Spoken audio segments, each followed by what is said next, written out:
Salut, regardons le problème qui s'appelle trop de nœuds, trop de mailles. Donc, on a un circuit que j'ai déjà dessiné ici avec trois sources et un paquet de résistances, il y en a 7. On veut écrire les équations qui expriment les lois des nœuds pour chaque nœud. On veut aussi écrire toutes les lois des mailles et finalement dire parmi ces équations lesquelles sont redondantes.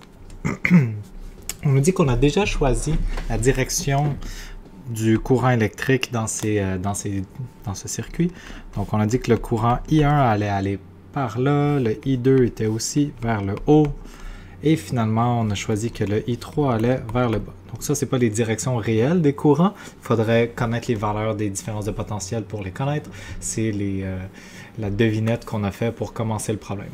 On va commencer par, dans le A, ils nous disent d'exprimer la loi des nœuds. Donc on a deux nœuds ici, le nœud du haut et le nœud du bas. Il y a seulement deux nœuds dans ce problème-là. Dans le nœud du haut, je regarde mon courant I1 qui semble entrer dans le nœud. Donc tout ce que je vais faire, c'est que je vais faire les courants qui entrent, donc les courants entrants, qui doivent être égaux aux courants sortants. Mes courants entrants sont le I1, fait que si je le suis ici, le I1 va vers la droite, il va rentrer dans le nœud. Si je suis le I2 va aussi rentrer dans le nœud. Puis le I3, il va vers le bas. Ça veut dire qu'ici, le I3 est dans cette direction-là. Le I3 est du côté des sortants. Ça veut dire que I1 plus I2 doit être égal à I3. Voici ma première équation. Deuxième équation pour le nœud du bas.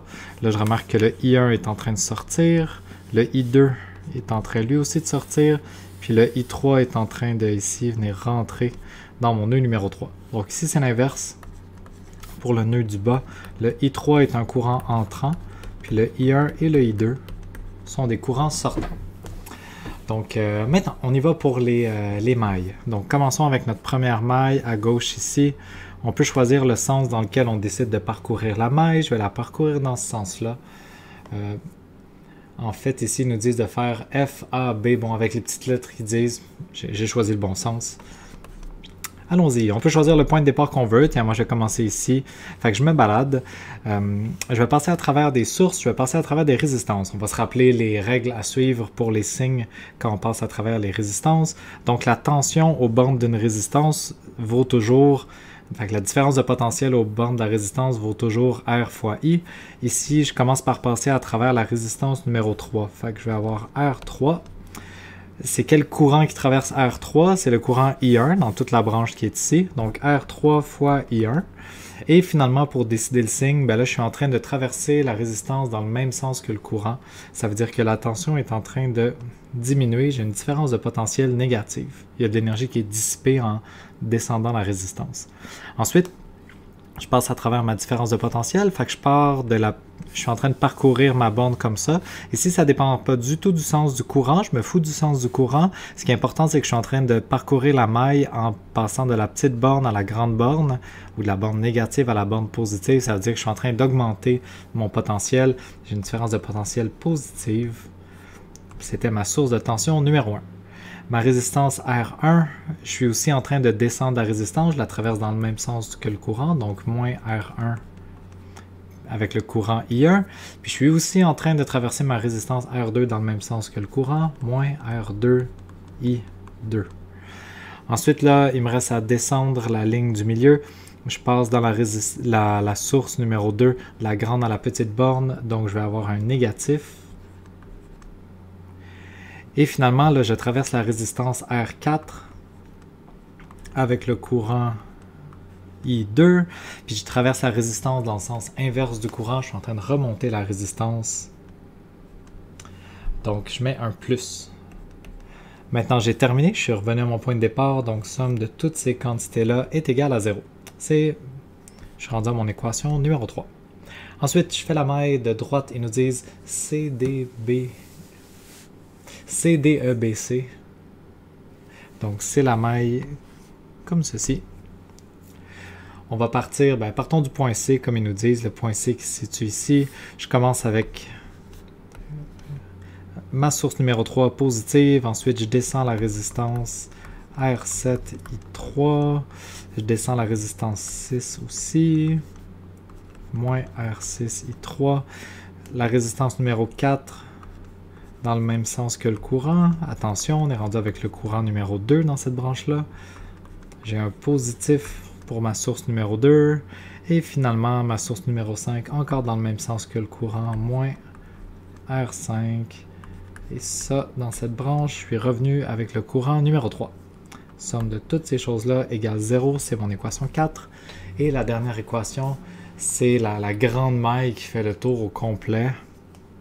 Tiens, youhou! C'est cette super grande maille-là. Ils nous disent commencer avec F, donc on va commencer ici. C'est parti pour mon équation numéro 5. J'ai ma source 1 de la petite à la grande borne, j'ai ma résistance R1 dans le même sens que le courant I1, ma résistance R2 dans le même sens que le courant I1. Là, je vais continuer ici, je vais être rendu à ma résistance R5 dans le même sens que le courant I3. Ensuite, plus ma source numéro 3, moins R7 I3, moins R6 I3. Et il me reste juste ma R3 qui est ici, qui est encore négatif. Sans oublier que je suis revenu avec le courant numéro 1 dans cette branche-là. La somme de toutes ces choses-là, je me tasse un peu, est égale à 0. Donc voilà nos 5 équations, c'est les réponses aux questions A et B. Finalement, il demande combien d'équations sont redondantes parmi ces 5 équations. Ben, le nombre d'équations indépendantes va toujours être égal au nombre de courants. C'est le nombre inconnu, le nombre d'inconnus maximal qu'on peut résoudre. Donc ici, dans ce problème-là, j'ai, passons avec le rouge, j'ai 3 courants inconnus, I1, I2, I3. C'est les 3 courants que je serais capable de déterminer si je connaissais les valeurs de toutes les résistances puis des électromotances des sources. Ça veut dire que j'ai seulement 3 équations indépendantes. Une rapide soustraction va me dire que si j'ai 3 équations indépendantes dans mon groupe de 5, ça veut dire que j'en ai 2 qui sont dépendantes. Pour identifier quelles équations sont dépendantes, ben, premièrement,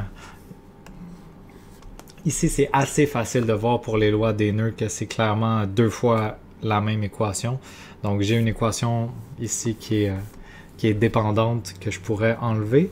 Puis dans les mailles, je pourrais choisir de garder n'importe quelle 2 équations parmi ces 3-là.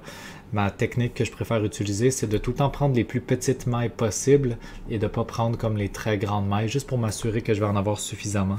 Donc ici, je pourrais par exemple me débarrasser de l'équation numéro 5, garder seulement les équations 1, 3 et 4, et en principe, je serais capable de résoudre le problème si j'avais des valeurs numériques. Donc voilà, c'est un exercice juste pour commencer à installer les concepts de loi de Kirchhoff avant de les résoudre avec des valeurs numériques. C'est terminé.